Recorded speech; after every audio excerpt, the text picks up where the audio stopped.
కలికి సినిమా విడుదలైన దగ్గర నుంచి అర్జునుడు గొప్పవాడా కర్ణుడు గొప్పవాడా అన్న సంవాదం నడుస్తోంది. ఇద్దరిలో ఎవరి గొప్ప?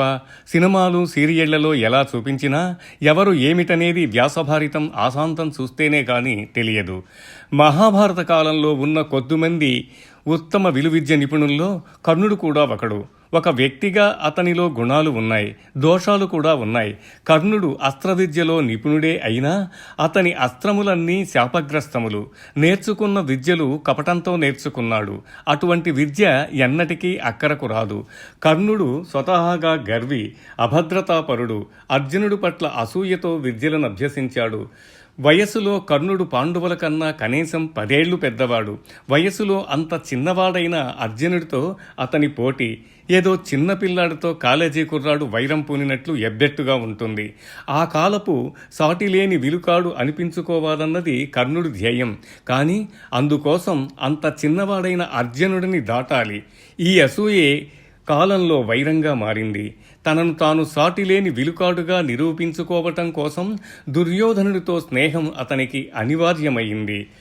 కర్ణుడు అర్జునుడు ఇద్దరూ ద్రోణ కృపాచార్యుల వద్ద చదువుకున్నవారే. అక్కడ అర్జునుడు విద్యలో పైకెదగటానికి ప్రయత్నిస్తే ఆ అర్జునుడిని చూసి అసూయ పెంచుకున్నవాడు కర్ణుడు. కానీ అర్జునుడు మాత్రం ఏనాడు కర్ణుడు గురించి అంతగా ఆలోచించినట్టు కనపడదు. విద్యంటే అమితమైన ప్రేమ.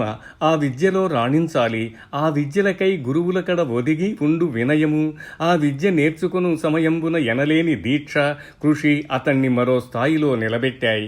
పరశురాముడి తర్వాత జ్ఞానార్జన, అస్త్ర సముపార్జన కర్ణుడు నిలిపివేశాడు. కానీ అర్జునుడు ఆగలేదు.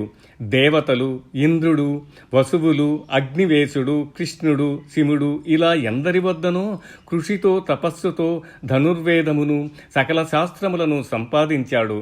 అర్జునుడు దగ్గరున్నన్ని అస్త్రములు ఎవ్వరి దగ్గర లేవు.